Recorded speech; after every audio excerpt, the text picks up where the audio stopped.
It's really important for the personal brand as well, because a lot of people like me, I am my business website, but I'm working on my melindasampson.com website so that I always have that one ranking at the top if people search for me by name.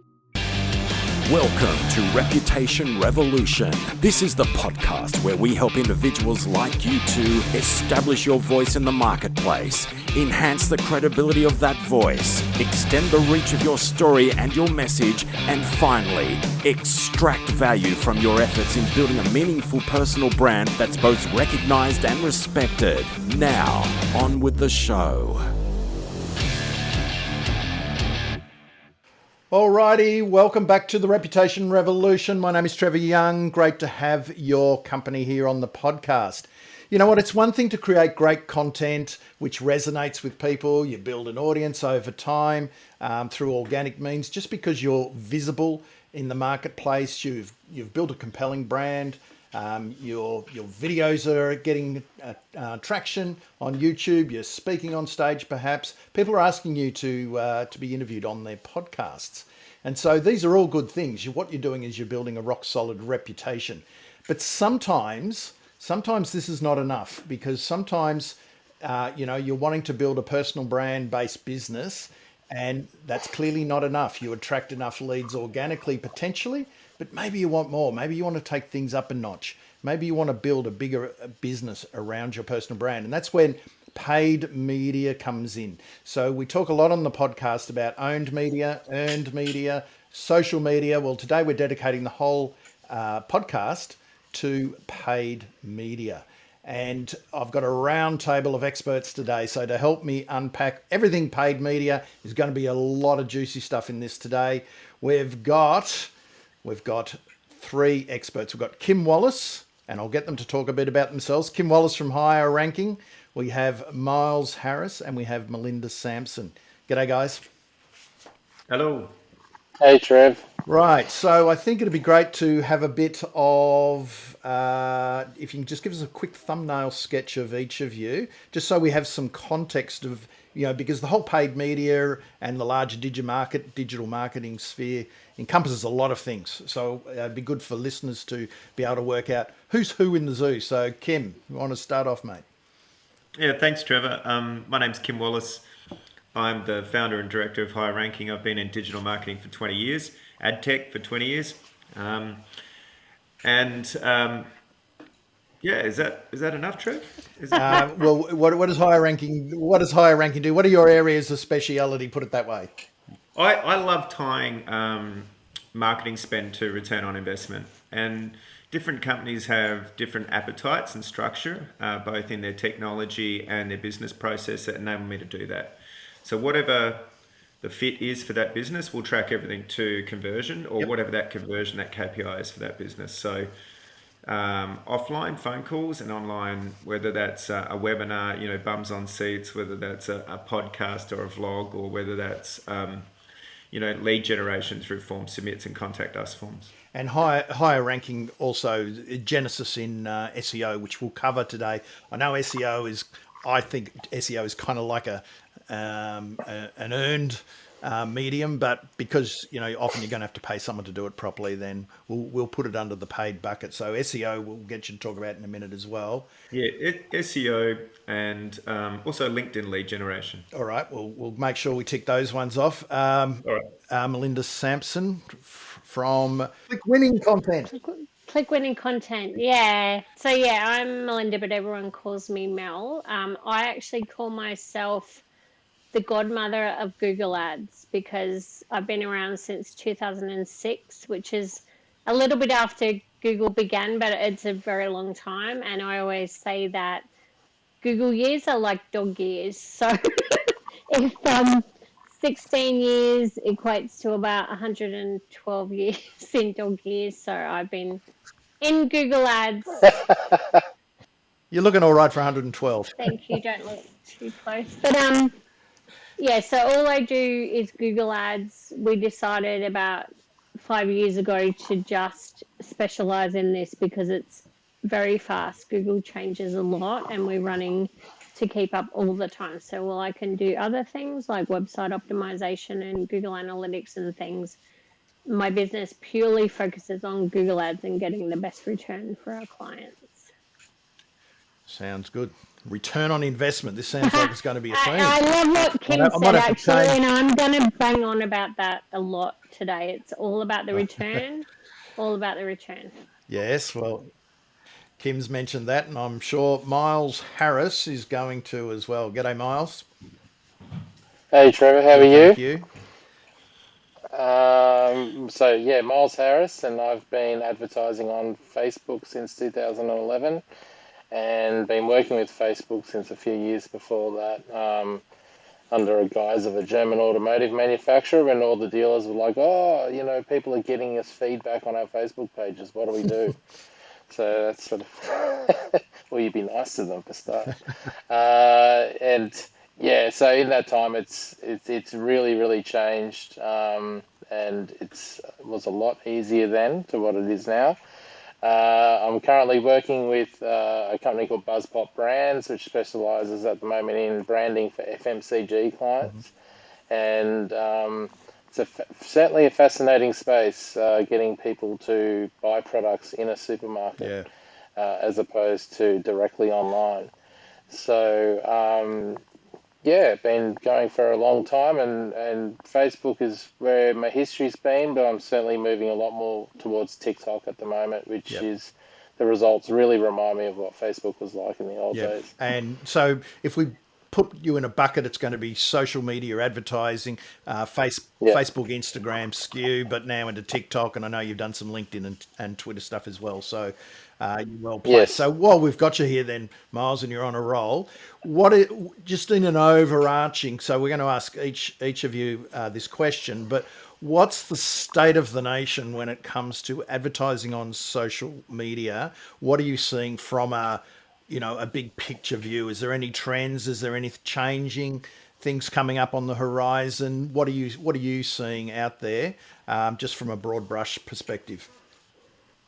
Well, it's a huge time of upheaval. The past 24 months has been for the social advertising industry.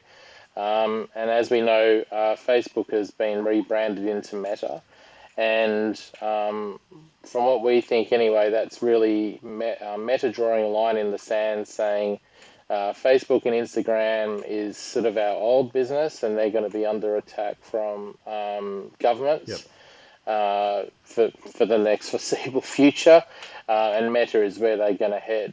But in the meantime, they've had to solve the problem of Apple did their iOS 14 tracking changes, which really butchered Facebook's targeting ability.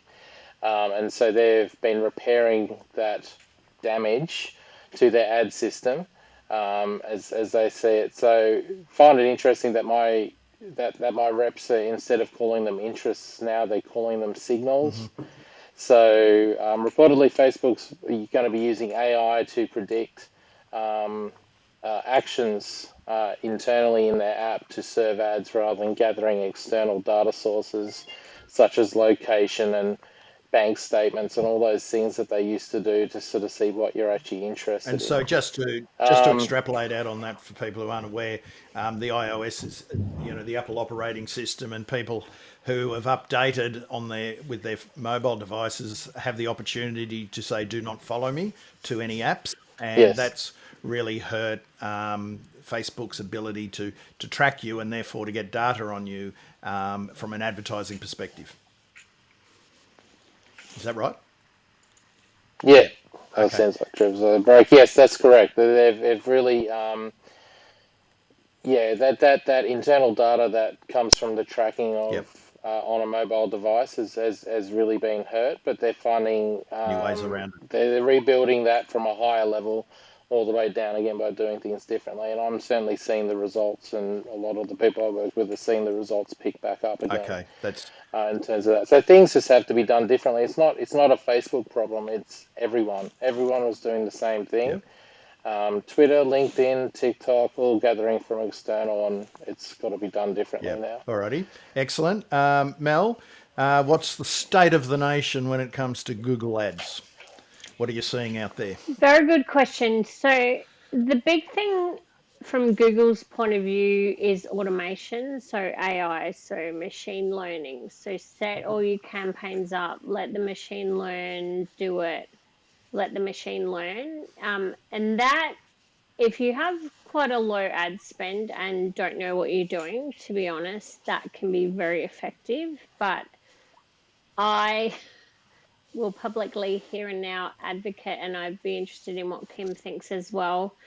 If you know what you're doing and you've got quite significant ad spend, you definitely still need a person to make guidance on what the AI should do. You can't just accept Google's recommendations if you don't understand what they are. So while they can be helpful, I'm just going to say it again. You need a person that thinks and understands to say, yes, we'll try that. No, we won't try the other thing. So that's pretty big at the moment. What we're also seeing is, honestly, Google Ads are awesome. Yay me. They work. If they're set up and done properly, even in very competitive industries compared to SEO, and again, I'm open to Kim's advice about this, but compared to what you need to pay for SEO to rank on page one, and if you have the right tracking and everything set up, Google Ads are awesome, and our clients at the moment are booming, I'm very happy to say. Terrific, terrific. Kim, you sort of cross a few boundaries, but let's look at SEO at the moment. So continue the Google theme. What's the state of the nation with SEO as you see it? Because things change and morph in that space. What are you seeing at a top line level at the moment around search? Look, I think search engine marketing is awesome because when people are searching on a search engine, particularly in Australia around Google, because it's 93 to 97% of all search volume, it shows that their behaviour, and that's what I'm really interested in, is behaviour, that they're closer to the buying point. They're either researching a purchasing decision or they're about to buy. And as Melinda said, I think Google Ads is awesome because Google Ads it's playing the Google game. It's paying for the click, and I do concur with Melinda in that I think that we are constantly being driven to interact with Google's account managers and Google's policies, obviously. And a lot of what they suggest to us around ads optimization, Google Ads optimization, does not equate to a better result for our clients. Right. So they're particularly biased in the recommendations they make. If people have one takeaway, never accept any of the things that pop up that Google suggests. And I'm not saying they're not right, but I'm saying you need to understand them and know what the consequences are before you just click accept. And I think that's what Kim's saying as well. Yeah. Yeah. And likewise with Facebook, TikTok, and Meta. I mean, what you guys are saying, what Google tells you, Facebook does the same thing with me. Which is they, dump everything to AI and let it work out, but then you have all these runaway trains that you've got to, pull up that don't give the best results for your clients. Yeah, when one ad just goes off and you're like, what? Why? Yeah. That's not right. So in terms of the elements, Kim, like you deal with clients, and then part of it is maybe SEO, part of it might be ads, might be some social, bringing that in, but also because we're talking here, what we're essentially doing is driving leads to websites, and we'll get into personal brand based businesses and thought leaders in a tick. But because we're doing that, there's no point spending money to get all those leads to your website if your website's not optimized to handle that. Walk us through that connection, that last mile. Yeah, there's a lot of things that you covered there, but I think the story that I was taking aside is Google Ads is great for immediate traction. And what I love about SEO though is that Google SEO has a higher trust factor. So generally in a complex long sales cycle, particularly B2B, SEO plays a really important factor because it adds to the trust factor, the trust of the brand. Yep. And so then you go, well, now I've spent this money on whether it's Google Ads or whether it's remarketing, display advertising, whether it's awareness or whether it's social, whether it's organic or whatever the channel is. I'm driving all, even shop front on a main busy road is costing you. Networking, everything you're doing is everybody's going to go to your website to check out who you are. So then you say, well, I'm spending all this time, money, and energy driving people to the website. So then you look at, well, what can I do to get better conversion out of my site? I think that's where you're pointing to, and I think that's a part of good SEO is actually helping a client to understand the elements that go into CX or UX. CX is customer experience or user experience, so we drive better conversion when we do get people to a site. Yep. And so that the three buckets of workflow in SEO are the site health, and what we see in the market is most agencies will tinker with the things that are kind of outstanding when it comes to site health, but they won't get really deep into technical site optimization because that means that you need a web dev team. And then the second bucket of workflow or silo of workflow is around depth of content and front of site structure.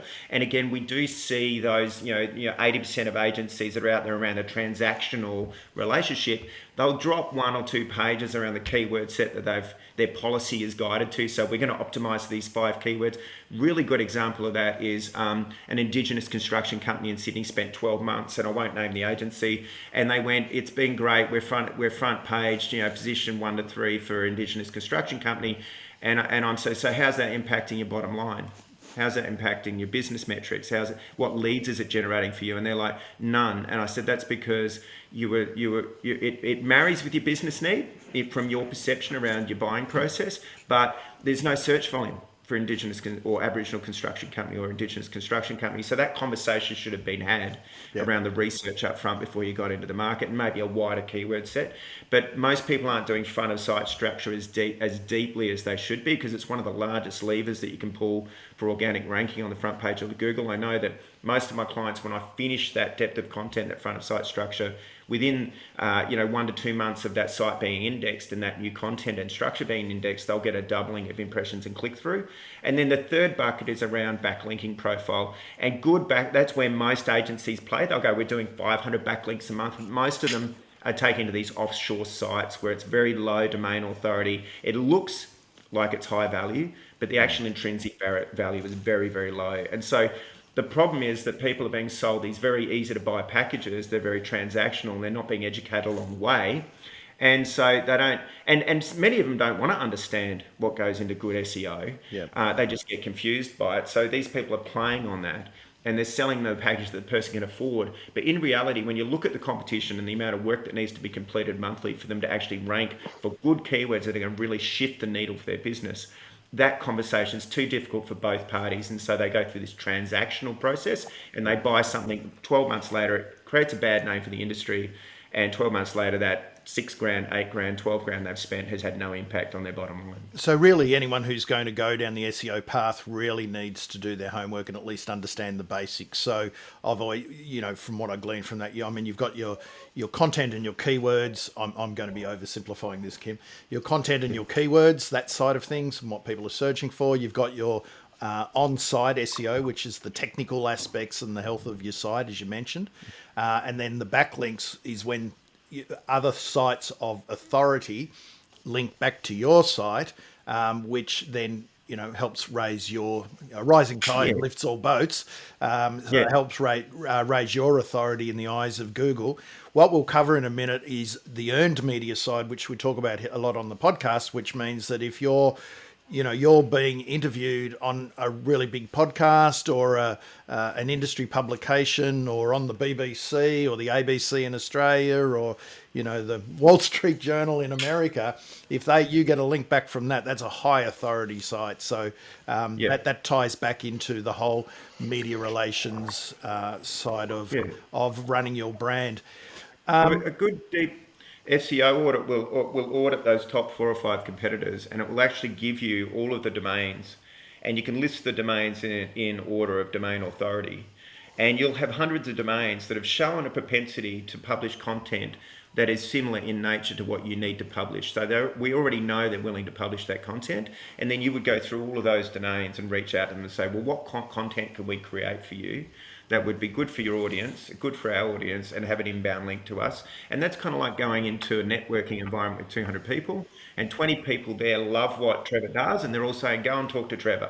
And it's the same in the World Wide Web. Google are looking for indicators from domain authorities they already trust that are a moderate to high authority. And when there's an inbound link, it shows a signal that those domains that already have a high trust now trust your site, and it leaches authority back to your site. I like that, leeches authority. Yeah, it does. Yeah.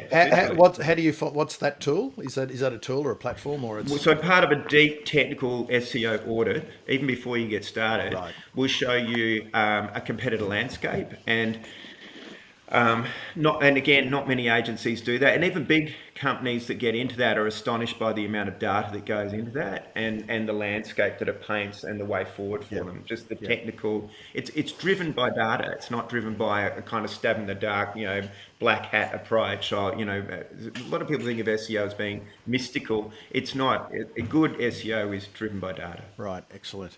Okay, so I said at the outset that a lot of people are building a brand organically. They're showing up. Organically, they're going to attract people to them. The bigger the brand, the bigger the reputation, the more visibility they have. All of that side of things. Sometimes that's enough to run your business organically. Sometimes it's not.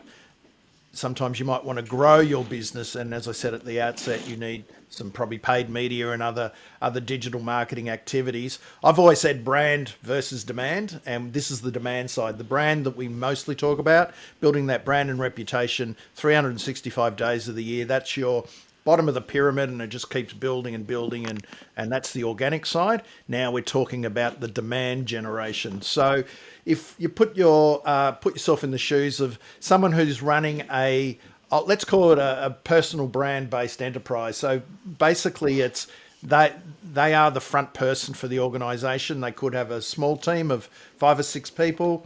They could be running a consultancy firm. They could be other things that people do when they are the brand is coaching, online courses, group coaching, mentoring, advisory, all of those things. They all need leads. Often it's not necessarily a complex, but maybe a little bit of a zigzaggy path to purchase for some people, the buyer's journey. So given that the people we're talking about have got good content, it could be a podcast they're probably all blogging, they're going to be on social media, they might be getting some good backlinks from earned media, and then potentially and probably on YouTube. Given that really rough as guts brief there, where would your elements fit in? So we'll go back to Miles. In that regard, how would you just approach? I mean, obviously you can't make recommendations without knowing a person's situation, but how would you approach someone who's in that situation? They come to you, they just want to start taking things up a notch. I'm doing well with my advising and consulting, but I just need another pipeline, and I'm looking at should I be doing Facebook? Should I be doing LinkedIn? Should I be doing TikTok? For heaven's sake. I think that's the first thing that always has to be ascertained is where is your audience, right? A blogger by the name of Nas Daily did a talk, and basically he was like, I'm not on Twitter because my audience is on Facebook, and that audience is between 25 and 55. Right, so once you actually know where your people are, that's where you should focus. The other thing is you've got to do your research a bit with this too. So there is a misconception, for example, with TikTok that it's a bunch of dancing teens to music, but the amounts of professional content on there, and someone that Mel and I know, who's a copywriter as well, just joined TikTok today because she's seen all of her copywriting competitors on there and getting good traction. So know your customer and focus on that. But also you've got to be happy with the reality is that your content is probably not as good as you think it is. Oh, So, shock. so the audience is always the judge of that, and you have to be at peace with that. All right, so it's a hard slog, and also the other factor is that unless your content is really really good, you are most likely going to have to pay to get it going all the time. So viral hits just don't happen, and these companies need to be profitable, so they don't give you as much reach as what they used to with this stuff. So the content will take time. You've got to work out what works and what works best for you, and that's when you really start to hit your strides and get going. Miles, there's again, we've worked together in the past. You know my philosophy on this that if you're going to spend money, depending on your product and service, of course, but in a large, I guess a lot of businesses, trust is everything, and Yeah, trust gets built over consistency. The notion of just showing up because in someone's Facebook feed, for example, because that person has a propensity for this type of program or course or whatever, and they don't know you from a bar of soap, versus someone who has delivered value and great content and is actually paying to have their content put out there, just useful and helpful, no calls to action. And then when they got a call to action, they go back to that audience where they've already warmed them up.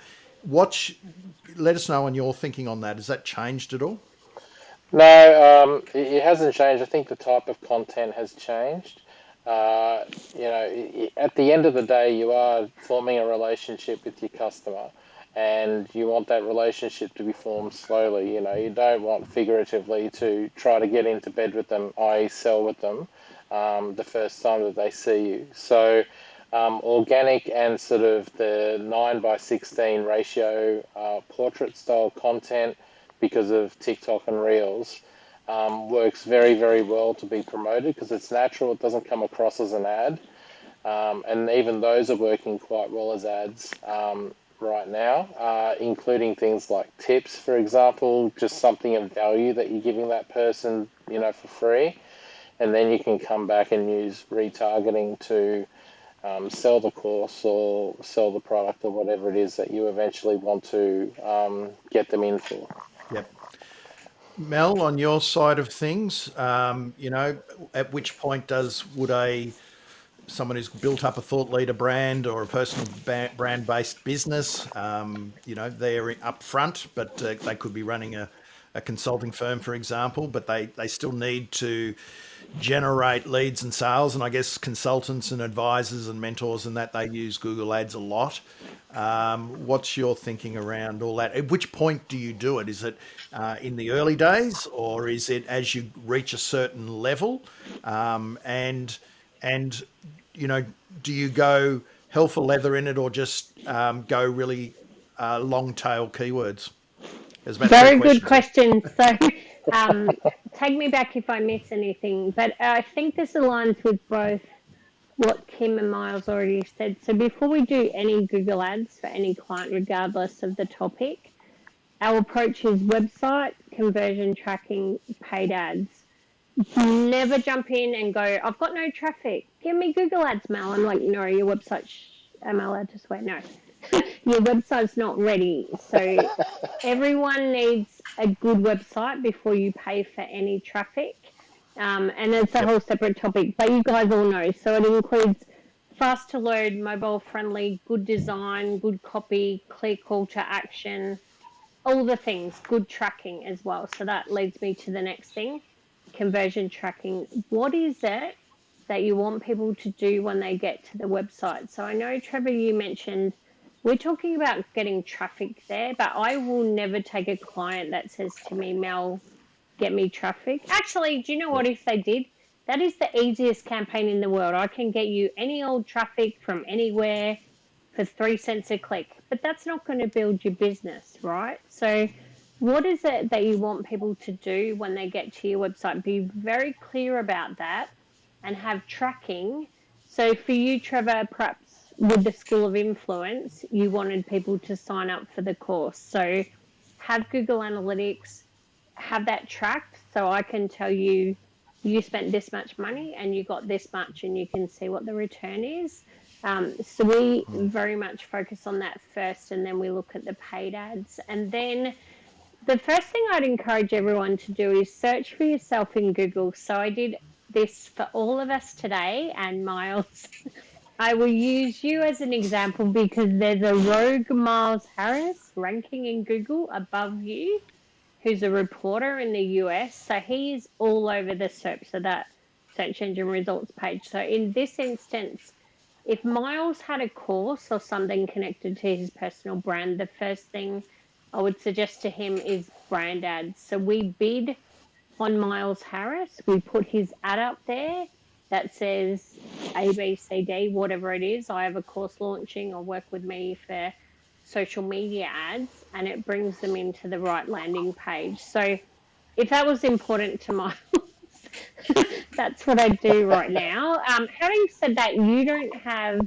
well, I didn't see like a milesharris.com website. So I think, Trevor, that's really important for the personal brand as well, because a lot of people like me, I am my business website, but I'm working on my melindasampson.com website so that I always have that one ranking at the top if people search for me by name. So brand ads are a no-brainer. If we bid on Miles Harris or Trevor Young or Kim Wallace, you can customize the copy. It can say whatever you want. If you've got a course starting soon, whatever it is, and you can bring them into whatever page of your website you want. And it's quite hard to achieve the same thing with SEO. And if that campaign is run well, those clicks, maybe they're 50 cents now. Sometimes Google works in different ways, but they're very inexpensive relative to paying for a click for the actual thing that you do, if that makes sense. Right. So I think brand ads, if you're not at the top of the page or you want to customize what it says, is very important. And the second one, regardless of your budget, and I think Miles will align with this as well, remarketing. So set up a remarketing tag on your page, update your privacy policy that Google needs. Build like a 365-day list, so 1 year. So a good example for you, Trevor, if you were doing this, everyone that visits your page gets tagged by Google under certain circumstances if they haven't opted out of cookies, etc. But anyway, a lot of people still get tagged. And then when you have a course coming up and say you open it for 2 weeks and there's a deadline, you punch in some remarketing ads. So everyone that visited your website sees these ads. Trevor's got School of Influence opening and it closes in 2 weeks. Very, very powerful, and honestly so inexpensive in terms of what you pay for the reach compared to what the clicks actually cost you. Yep. So that's remarketing is when people have they've come to your site, and then you might appear on a news, like a news site or another site. Yeah, good. I elsewhere. should have explained that. So there's a lot of websites that host Google ads. So if you see ads, for example, maybe on The Age, Sydney Morning Herald, Gumtree, anywhere that hosts Google ads, there's a little blue triangle in the top right corner of the ad that you can hover over, and it said ads from Google or something like that. That's where you can see where they are. But the most important thing is it's a massive network. It's millions of websites where you can appear if people visit those websites after they went to yours. So they just get reminded of your brand, and it reinforces any message that you want them to know. And they can also you can have high frequency or lower it down. So a respectful way is just to appear every now and then.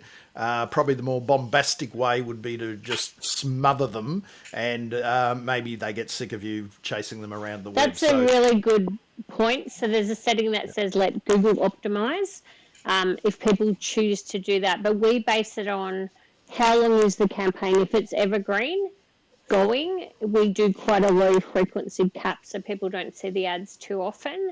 But if it's like 7 days until registrations for this course close, we'll go like let people see the ads everywhere. So yeah, it's based on what the objective is.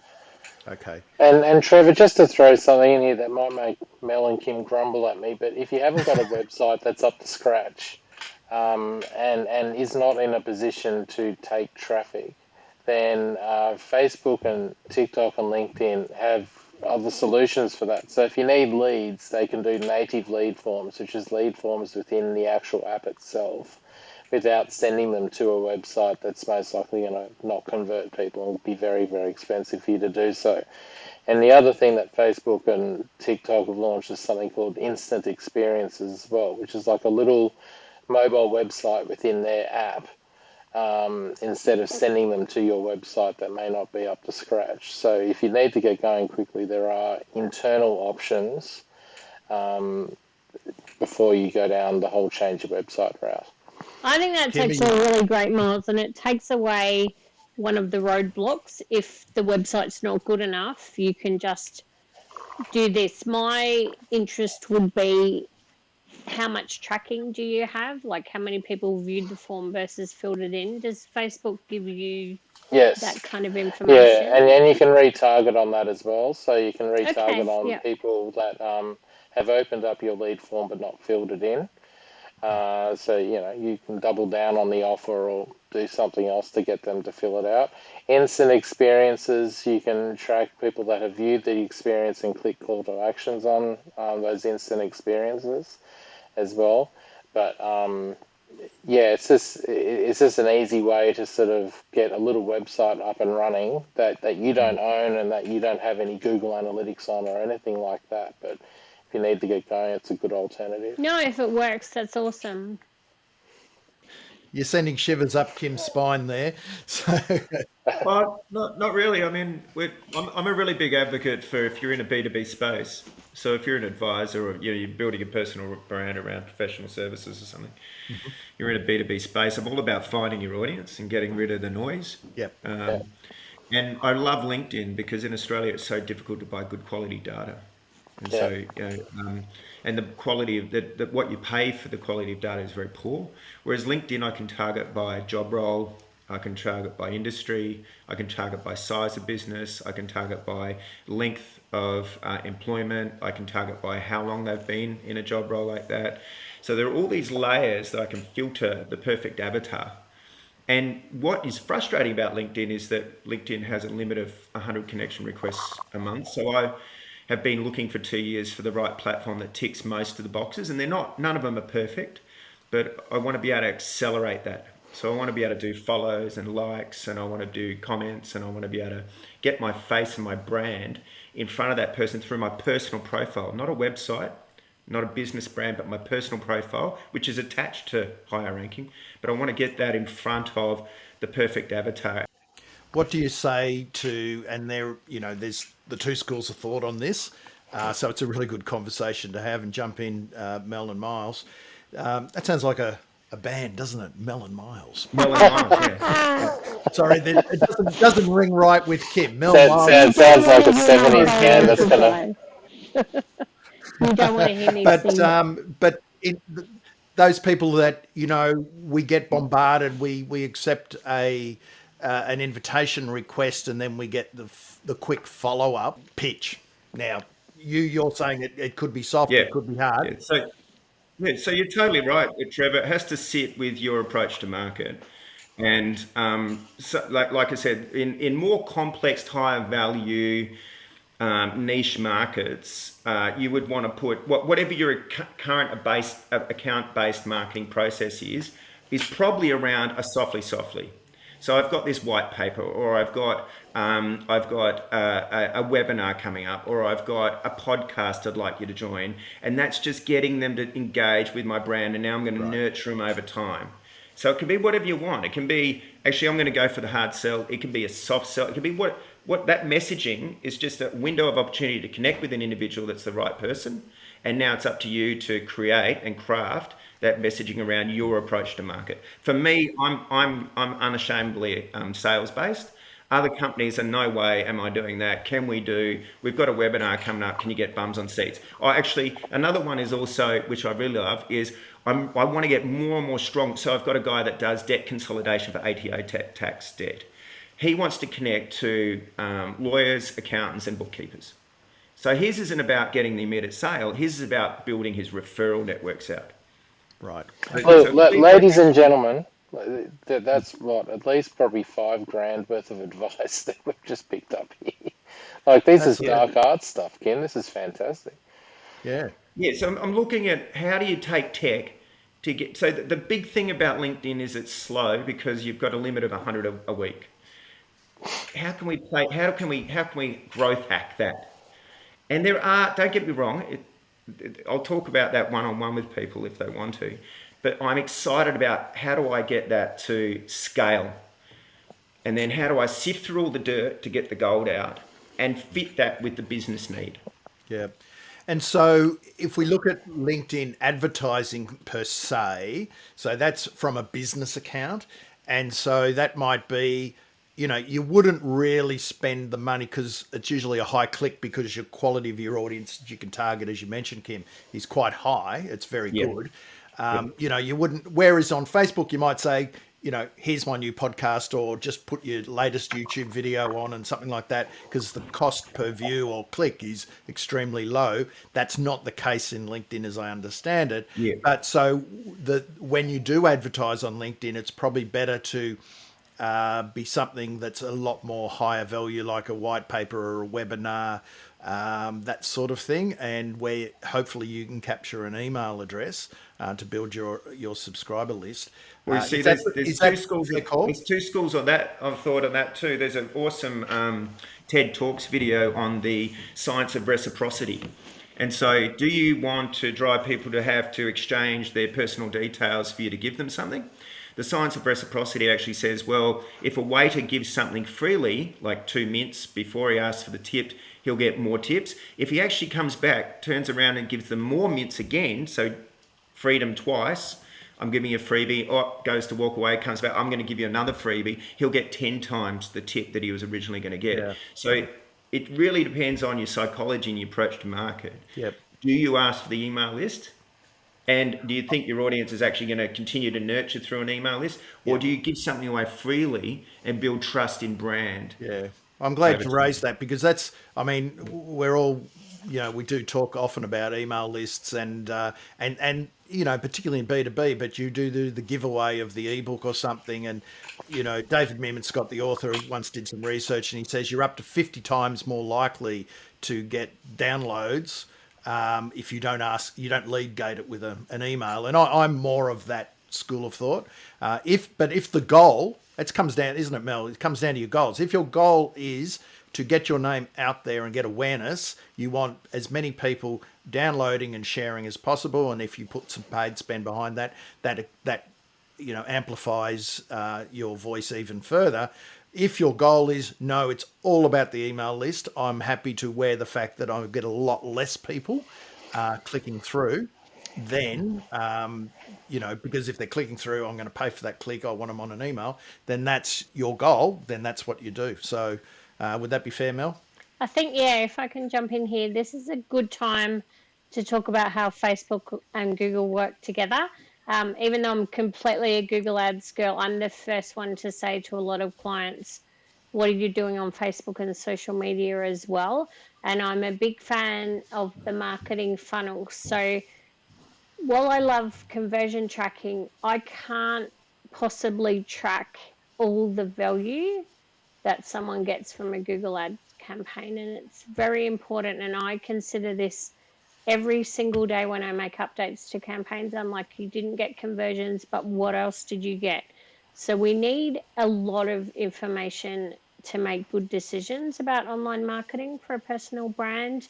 But really, so Google Ads can get people to your website, but if Miles can do something clever to retarget them on Facebook. So just to confirm to people, people go to Google to search for a certain thing. They have intent and they want to find that thing. People are on Facebook and social media to talk to their friends and chit chat and do other things, not necessarily to find a business or service. So it's a very different approach to both mediums. But if they're done well together, it's amazing. So I love working with Facebook ads, people that understand what we're doing and where their part fits in as well.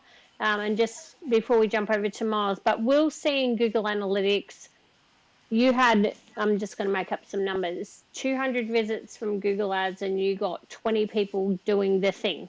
And we'll see you had 200 people from Facebook and only one person did the thing. But those 200 people from Facebook influenced and went back to Google and search. So it's very important that people consider Right. the whole picture of the marketing funnel.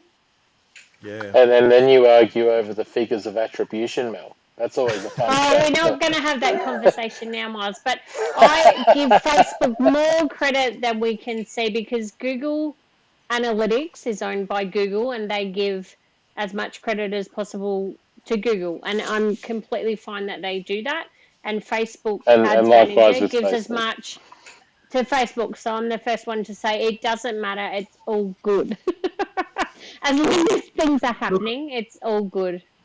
I Yeah. just wanted to throw out there, put it out to the floor about YouTube, because it's social media. It's YouTube's owned by Google.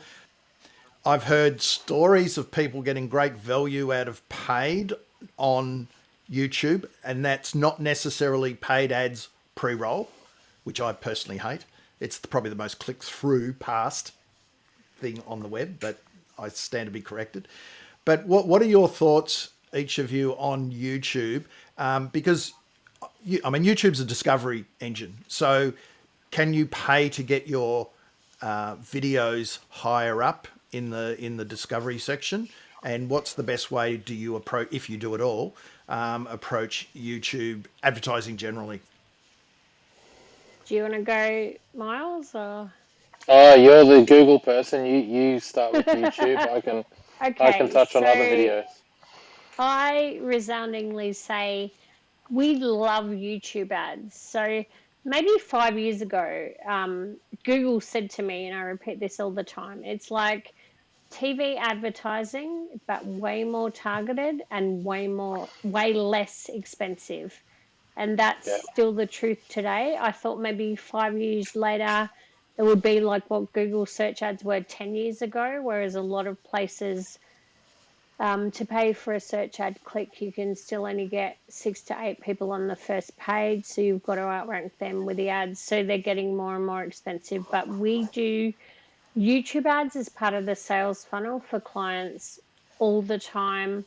It's very inexpensive. Google's very, very smart about what people are interested in. If you're logged into Google when you do a Google search, or many Google searches, as the case is usual. Google knows what you're interested in, if you're about to have a baby, if you're buying a pet, if you're buying a home, all the things. So we can just make those ads so targeted. And I take your point, Trevor, that you don't like them, but I might suggest that people aren't targeting you properly, because if the ad's good, people want to watch it, right? So they get 5 seconds to skip it or they watch it. You only pay with YouTube ads if they watch 30 seconds, click on a link, or the whole video if it's less than 30 seconds. So it's so inexpensive. Most of our clients get a view for maybe 10 cents each. So I'll give you a scenario, Trevor. Say you put a new video on YouTube and you thought about putting in your newsletter, and people go there and go, oh, this guy, Trevor, he's only got 3 views. I'm not going to listen to him. But you could do YouTube ads and maybe for $10 get 100 views, less, do the maths for me.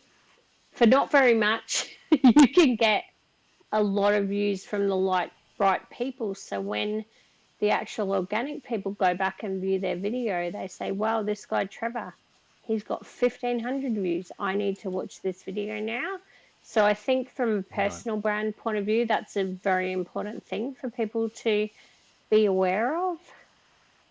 Are you talking there that you promote your YouTube videos on YouTube videos? Getting very meta here.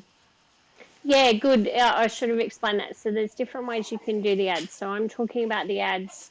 They're called skippable. So when you go to watch a video that you picked, an ad pops up and you get 5 seconds to skip Yep. it and the advertiser doesn't pay. Yep. or you can keep watching it. So they're those type of Yep. ads. The ones that you Yep. mentioned about YouTube search, they're called discovery ads. They don't rank as often or get as many views, but that's possible as well. So it's the same as Google, but if someone goes to YouTube and says Trevor Young, you can have an ad at the top and people can go straight to your video. Oh, so to be clear, I love video because the stats are that video has 8 times the engagement. So we love that over traditional content like text-based content. My frustration is I love remarketing, and the reason I love remarketing is we drive 400 people to my site every month. I've spent a lot of time and energy driving them. How do I reaffirm after they leave my site, my brand, and engage with them over time? Right? We talked about remarketing, but on video remarketing, on display remarketing, I need a minimum 100 engaged audience, and an engaged audience can be up to 180 people visiting your site every month. On video retargeting, I need over 1,000 engaged audience, which could be up to 2,000 people visiting my site every month. So if you're, if you're a smaller business, some of those people aren't hitting 1,000, 1,500, 2,000 visitors to their site every month. And therefore, you position it and then you go to run it and you find out they don't have enough traffic. You can tell that before you get moving. But that's my only frustration around paid video. I do love video though. And the other thing around SEO is you can actually rank video for longer tail keywords that are down the buying funnel quite quickly, because Google love video and they want to rank good quality video. So if you optimize your video through YouTube for organic optimization around longer tail keywords that'll get immediate traffic down the buying funnel, that can be a really good SEO strategy around video. Wow, geez, thank you, folks. We could probably go on for another couple of hours, I'm thinking. There's been a lot of gold you guys have shared. Thank you very much. It is, the whole digital marketing or paid media space is, there's lots of sort of changes in the landscape all the time. So it really pays to be up front with everything and be on top of it. But hire experts if you don't know. And Trevor, can I just like one tiny thing very quickly is that yes, it's very easy to promote your Facebook videos, but the hottest thing at the moment is Google TikTok Spark ads.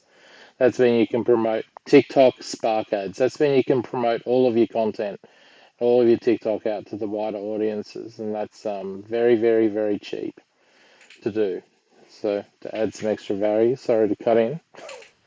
No, that's fine. That's it. Well, I was going to ask you each sort of a final saying. So that's yours. TikTok Spark ads, right? You're ahead of me.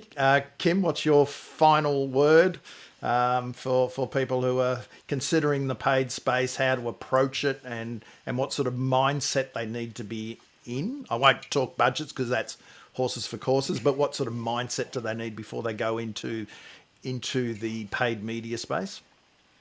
I think awareness advertising is probably my last resort for whether it's text or video.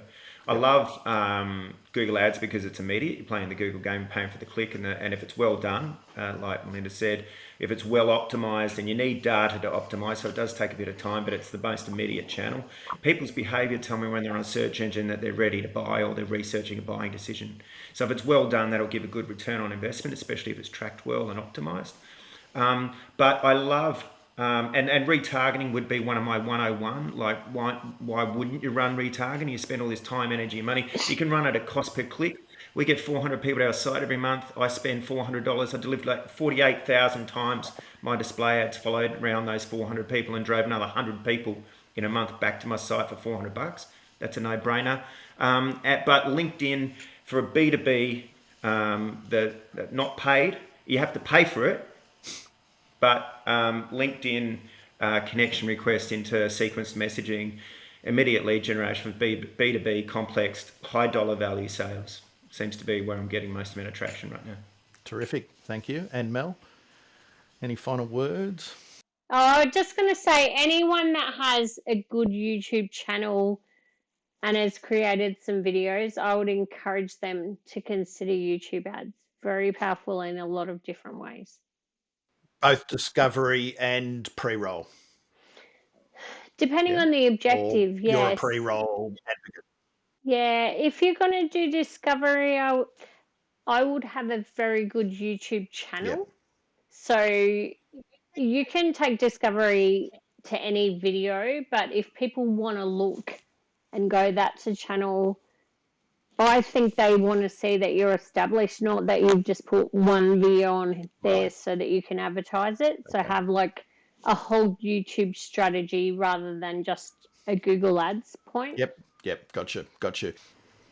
It's all happening here. So, thankfully, we've got the experts here to unpack a lot of that, and I hope you got some value out of it. Thank you, Kim, Miles, and Mel. Thank you, Trevor. Thanks, Trevor. The reputation economy is here. The world today needs more genuine, credible experts and leaders to stand up and share their experience, their wisdom, their stories and ideas. Are you in?